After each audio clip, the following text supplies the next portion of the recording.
आप देख रहे हैं ताराचंद क्लासेस। हम अपनी वीडियो कंटिन्यू करते हैं और आज की वीडियो में हम पढ़ेंगे भारत के उत्तर पूर्वी क्षेत्र में विद्रोह। ठीक है, भारत का जो नॉर्थ ईस्ट एरिया है वहाँ पे क्या क्या विद्रोह के कारण है उसको हम पढ़ेंगे आज की वीडियो में। और ये इम्पोर्टेंट है, एग्ज़ाम में ये आ सकता है, तो प्लीज़ आप इसको अच्छे से प्रिपेयर करें। ठीक है, तो चलिए स्टार्ट करते हैं। तो वैसा ही है कि भारत के उत्तर पूर्वी क्षेत्र में विद्रोह के कई कारण हैं। मेन क्या है, सामाजिक, राजनीतिक और आर्थिक और ऐतिहासिक। ठीक है, रिलेटेड तो कुछ हैं हमारा लिखे हैं, कुछ पॉइंट्स हैं। पहला है संस्कृति विभेद।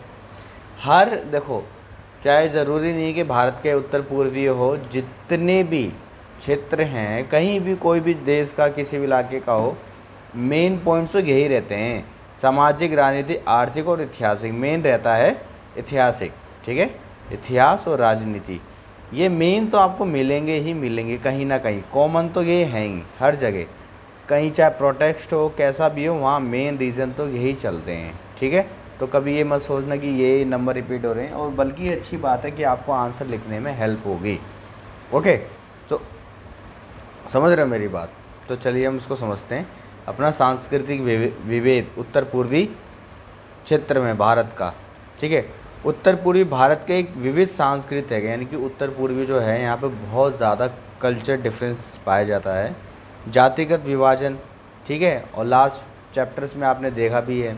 ठीक है, कई सारी जातियाँ हैं यहाँ पर, जहाँ कई जातियाँ धर्म समुदाय निवास करते हैं। उदाहरण के लिए असम में असमेस और बंगाली, नागालैंड में नागा और अन्य जातियाँ, मिज़ोरम में मिज़ो और अन्य जनजातियाँ हैं। ये सारे क्षेत्र आसपास ही हैं।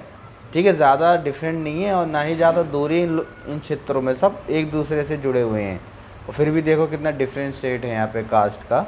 और यहाँ पर क्या होता है, इन सब में अंतर ज़्यादा पाया जाता है, ज़्यादा असमानता देखी जाती है, लोग ज़्यादा अलग अपने आप को महसूस करते हैं यहाँ पर। इसलिए धार्मिक, भाषाएं, सांस्कृतिक और ऐतिहासिक कारणों के चलते विभाजन और तनाव का प्रवाह देखे जाते हैं। प्रवाह का मतलब आम तौर पर सामान्य तौर पर तनाव यहाँ पर क्या है, देखा जाता है। ठीक है, सांस्कृतिक विभेद के कारण सामान्य तौर पर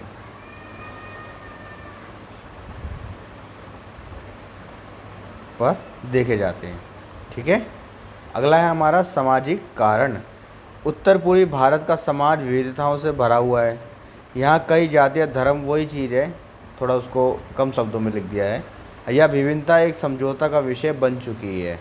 ठीक है, कुछ सामाजिक वर्ग अपने अधिकारों और संसाधनों के लिए संघर्ष करते हैं, और धार्मिक, जाति विवाद भी समाज में तनाव का क्या है, कारण बन सकते क्या, बने हुए हैं। ठीक है, अब उदाहरण के लिए यहाँ पे वही लिखा है। उदाहरण के लिए असम में बोडो, बांग्लादेश में चकमा समुदाय के बीच सामाजिक और धार्मिक विवाद रहते हैं। ठीक है भाई, ओके, जिसकी वजह से क्या होता है, विद्रोह यहाँ पर पैदा होता है। ओके, अब ये मत कहना कि भाई यहाँ पे असम में असमेज थी। ठीक है, ज़रूरी नहीं है कि एक ही कास्ट जाति हो, जातियाँ बहुत जाती है, जातियों में भी अनेक जातियाँ हैं। तो यहाँ पे एक और नया नाम रिपीट हो गया था, तो उसमें कोई दिक्कत नहीं है। ठीक है, जैसे असम में बोडो है। ओके, तो कोई इसमें बड़ा इशू नहीं है। आपको जो पॉइंट अच्छा लगे वो वाला लिख लो, चाहे सामाजिक लिख लो, अच्छे से समझ लो, बस मेन चीज़ है समझना। अब अगला है हमारा आर्थिक असमानता। तो उत्तर पूर्वी भारत के कुछ क्षेत्रों में आर्थिक विकास में असमानता देखी जाती है। उदाहरण के लिए छत्तीसगढ़, झारखंड और उड़ीसा में कुछ क्षेत्र गरीबी और असंगठित विकास की समस्या से जूझ रहे हैं, और आज भी ये चीज़ देखी जाती है। ठीक है, और असंतोष और आर्थिक असुरक्षा के कारण युवाओं को विद्रोह आकर्षित किया जा सकता है। यानी कि ऑब्वियसली बात है, जहाँ पे डेली लाइफ की जो बंदा प्रॉब्लम देखेगा, उसको कोई भी नेगेटिव चीज़ों के द्वारा विद्रोह के लिए आकर्षित किया जा सकता है या उसे भड़काया जा सकता है। ओके, अब आता है राजनीतिक विवाद। राजनीतिक विवाद भी उत्तर पूर्व भारत में विद्रोह के कारणों में से एक है। यहाँ राजनीतिक दलों के बीच विभिन्नता विचारधारा पाई जाती हैं। तो ये तो होना ही होना है। हमारे देश में देखते नहीं कितनी ज़्यादा राजनीतिक पार्टियाँ हैं, हद से ज़्यादा राजनीतिक पार्टियाँ हैं, जो कि होना नहीं चाहिए। ठीक है, बहुत ज़्यादा है। अगर आप पढ़ा होगा तो आपने 2500 के आसपास है राजनीतिक पार्टी। अब कहोगे तो भाई राष्ट्रीय स्तर पर, राज्य स्तर पर, तो वो तो हैं ही, लेकिन छोटे स्तर पे छोटे छोटे छोटे दल इतने सारे बन रखे हैं, जो कि गलत है। मेरे को कहीं लगता है कि जिससे ना निर्णय और पॉलिसी मेकिंग में कहीं ना कहीं दिक्कतें होती ही हैं। भले ये छोटे छोटे ग्रुप हैं, लेकिन समाज तो कई हिस्सों में बढ़ जाता है ना, जिसकी वजह से असमानता देखी जाती है, बहुत ज़्यादा हो जाता है। ठीक है, जिससे समाज से संबंधित निर्णय लेने में काफ़ी दिक्कत आती है। तो ऐसा होना नहीं चाहिए। ठीक है, बड़ी बड़ी पार्टियाँ होनी चाहिए, कम से कम 5-6 लगा लो चलो, लेकिन सारे ये जो ग्रुप हैं वो जुड़े रहें उसी के अंदर, कोई सेपरेट ना बने, ऐसा मेरा मानना है बस। ठीक है, चलो। जिससे भाई देखो, अलग अलग पार्टियाँ, राजनीतिक दल होंगे, हर किसी का अलग पार्टी, अलग विचार, अलग उद्देश्य, जिसकी वजह प्रतिस्पर्धा तो होगी ही होगी। ओके, अगला है हमारा ज़मीनी विवाद।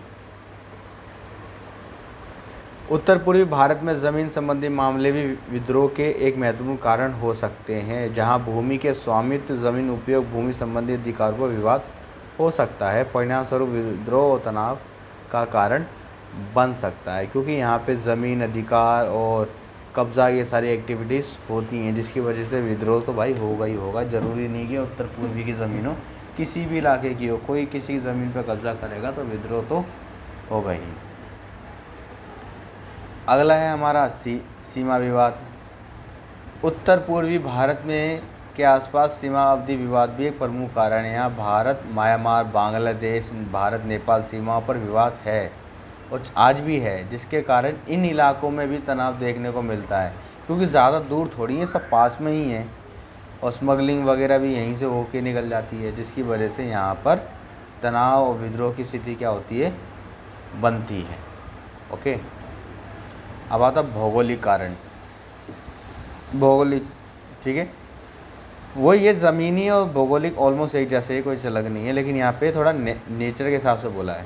उत्तर पूर्वी भारत के कुछ क्षेत्र जीवन क्षेत्र के रूप में अत्यंत कठिन है। वन्य जीवन, पहाड़ या अनुप्रय, यानी कि जहाँ पे असर्टेन चीज़ें रहती हैं, जहाँ पे बाढ़, भूकंप, ये सब आ जाता रहता है। ठीक है ना, और बारिश, प्राकृतिक आपदाओं का सामना करना पड़ता है, जिसके कारण लोगों को आवास, पानी, यानी जो डेली लाइफ की चीज़ें हैं उनके लिए बहुत कठिनाइयों का सामना करना पड़ता है, जिसके कारण यहाँ विद्रोह हो सकता है। जिसको सुविधा मिल रही होंगी और जिसको नहीं मिल पा रही होंगी, तो दोनों के बीच में क्या होगा, विद्रोह होगा ही होगा। एग्जाम्पल है, असम और मेघालय में उच्च वर्षा की वजह से बाढ़ आधिकारिक रूप से सामान्य रहती है। यहाँ पानी की आपातकालीन अवकाश के कारण जल संकट बढ़ जाता है, जिससे स्थानीय जनसंख्या को प्रभावित करना पड़ता है, यानी कि एक जगह से दूसरी तरफ पलायन करना पड़ जाता है, कुछ समय के लिए करना पड़े, लेकिन दिक्कत तो होती है ना। जिसमें जो गरीब आदमी होगा उसकी तो बैंड बच जाएगी। ठीक है, तो ये कुछ कारण हैं जिसकी वजह से भारत के उत्तर पूर्वी क्षेत्र में हंगामा मचा रहता है। ओके, चलिए, आई होप आपको ये उत्तर पूर्वी का सारा टॉपिक समझ आया होगा। अब हम देखते हैं इसके अंदर अपना नागा विद्रोह। ठीक है, एग्ज़ाम में आ सकता है। एग्ज़ाम में ये कुछ इस तरीके से आते हैं कि भाई इसको 10-10 नंबर में आता है ना क्वेश्चन, इनको एक्सप्लेन करो, 4 में से कोई 2, वैसे उसमें आएगा ये। वैसे नागा पंजाब की ज़्यादा चांस हैं, तो अच्छे से इनको तैयार कर लेना। नागा विद्रोह भारत के उत्तर पूर्वी भाग में स्थित नागालैंड राज्य में दशकों तक चले विद्रोह को कहते हैं। कई दशकों से चलता आ रहा है वैसे तो, आज़ादी के बाद से ही। ये विद्रोह नागा समाज की राजनीतिक, सामाजिक और सांस्कृतिक मांगों के प्रति उनकी असंतुष्टि के कारण उत्पन्न हुआ था। कहने का मतलब ये है कि नागा विद्रोह हुआ क्या, ये यहाँ के लोगों की फ्रीडम चाहते थे कि भाई इनको आज़ादी चाहिए सेपरेट, अलग से। मेन ऑब्जेक्टिव यही है नागा विद्रोह का। चलो, ये विद्रोह भारतीय स्वतंत्रता आंदोलन के समय शुरू हुआ, उसके बाद भी लंबे समय तक जारी रहा। नागा समुदाय को ऐतिहासिक रूप से स्वतंत्रता की चाह रही थी, यानी कि फ्रीडम चाहिए कि भाई हमें आज़ाद कर दो। ओके, जब वे ब्रिटिश शासन के तहत अंडमान और निकोबार द्वीप का समूह थे, यानी कि जब हम गुलाम था ये, तो ये अंडमान निकोबार द्वीप में थे।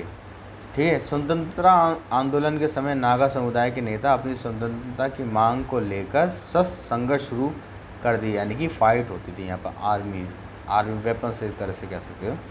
परिणाम स्वरूप नागा सामरिक संगठन नागा नेशनल काउंसिल 1946 में इसकी स्थापना कर दी थी, आई थिंक। अन्य अवैध संगठनों का जन्म हुआ जिनका उद्देश्य नागालैंड को स्वतंत्रता दिलाना था। ठीक है, अवैध संगठन बन गए थे काफ़ी सारे जो हिंसक एक्टिविटी कर रहे थे। क्या करें, ओके। तो अब इसके अंदर हम कुछ मुख्य कारण देख लें। मेन तो आपको समझ आ गई कि नागा समुदाय जो था इन्होंने विद्रोह क्यों करा। इनका मेन ऑब्जेक्टिव था फ्रीडम के लिए, आज़ादी के लिए, कि नागा समुदाय को आज़ादी दी जाए और उनसे संबंधित राइट्स दी जाए।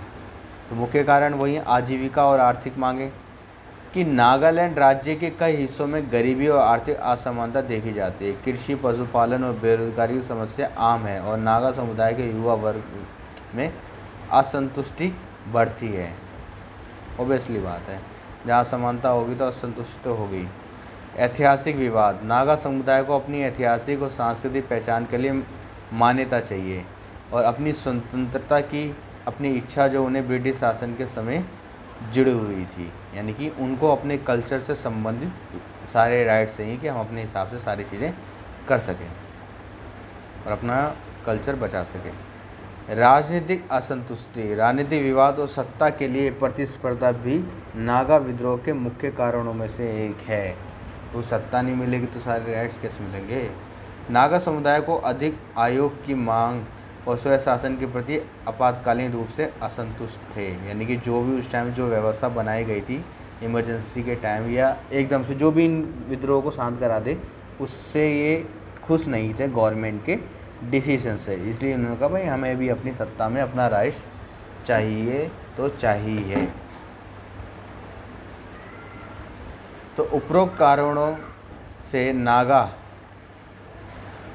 उपरोक्त कारण नागा विद्रोह के बढ़ते आंदोलन का मूल है, यानी कि मेन पॉइंट्स हैं। इसमें विद्रोह संगठनों और सरकारी संगठनों की शांति स्थापित करने के लिए आधिकारिक रूप से एक समझौते की ज़रूरत थी। तो एक समझौता हुआ, ठीक है। परिणाम स्वरूप 1964 में गवर्नमेंट और एनएनसी इन दोनों के बीच में क्या हुआ, एक समझौता हुआ। ओके, वैसे नॉर्मल कोई समझौता हुआ नहीं था, बस ऐसी वक्ता हुई थी, वार्तालाप हुआ था। लेकिन 1975 में शिलांग समझौता हुआ था। शिलांग समझौता 1975 नागालैंड राज्य के लिए एक महत्वपूर्ण घटना थी। यह समझौता भारत सरकार और नागा स्वतंत्र संग्राम यानी NSCN के बीच हुआ। इस समझौते के माध्यम से भारत सरकार ने नागालैंड को विशेष राज्य का दर्जा प्रदान किया और उसकी आधिकारिक पहचान मान्यता भी दी, यानी कि जो वो चाहते थे। ओके, इस समझौते के द्वारा नागालैंड को अपनी स्वतंत्रता की एक रीजियोनल यानी कि रीजनल ऑटोनॉमी दे दिया गया, यानी कि स्वतंत्रता दे दी गई। अपने राज्य से संबंधी आप डिसीजन वगैरह ले सकते हो, जिससे उसे अपनी संस्कृति, भाषा, सामाजिक व्यवस्था को संरक्षित रखने का अधिकार मिल गया, राइट्स मिल गया। समझौते के अनुसार नागालैंड ने नागा राज्य के आंतरिक मामले पर नागा स्वतंत्रता संग्राम को पूर्ण रूप से नियंत्रण दे दिया, यानी कि इंटरनल मैटर के लिए नागा गवर्नमेंट खुद डिसीजन ले सकती है, कोई दिक्कत नहीं, कोई इंटरफेयर नहीं करेगा इंटरनल। लेकिन जो बड़े नेशनल होंगे तो उस पर तो वही काम करेगी ना गवर्नमेंट अपनी। इस समझौते का मुख्य उद्देश्य था नागालैंड के विद्रोह से संघर्ष को समाप्त करके शांति, सामरिक स्थिरता स्थापित करना। इसके परिणाम स्वरूप नागालैंड में नियंत्रण, हिंसा, आतंकवाद कम हुए और राज्य में शांति और विकास की प्रक्रिया प्रारंभ हो गई। ठीक है ना, जो ये सब लड़ाई झगड़ा संघर्ष चल रहा था, इस समझौते के बाद सब क्या हो गया, शांत हो गया। शिलांग समझौता 1975 नागालैंड राज्य के इतिहास में महत्वपूर्ण माना जाता है, क्योंकि इस नागालैंड एक अलग है आत्मनिर्भर राज्य के रूप में मान्यता प्राप्त हुई, जिसने नागा समुदाय को उसके स्वतंत्रता के लिए लंबे समय से संघर्ष करने का क्या दे दिया, अवसर दे दिया, समय के संघर्ष का अवसर दे दिया। नहीं, अरे ये गलत होगी लाइन, कहने का मतलब लंबे समय से जो संघर्ष हो रहा था वो समाप्त हो गया और बाकी जिसकी जो डिमांड कर रहे थे वो क्या होगी, सारी पूरी हो गई। ठीक है, आई होप आपको ये टॉपिक समझ आएगा उत्तर पूर्वी का। और अगली क्लास में पढ़ेंगे मणिपुर में विद्रोह और मिज़ो विद्रोह। वैसे ये छोटे टॉपिक हैं, आप चाहो तो इसको एग्ज़ाम अपनी बुक से पढ़ सकते हो, कोई इसमें दिक्कत नहीं है। ठीक है, अगर किसी को कोई दिक्कत होगी तो मेरे को बता देना, मैं टॉपिक बना दूंगा लेकिन अब अगली जो वीडियो आएगी ना वो अपनी अगली यूनिट की वीडियो होगी, ठीक है। ओके, तो कोई ज़्यादा बड़ा टॉपिक नहीं है, अगले जो टॉपिक्स हैं जिसमें से पंजाब इम्पोर्टेंट है, पंजाब को एक बार आप पढ़ के देखना।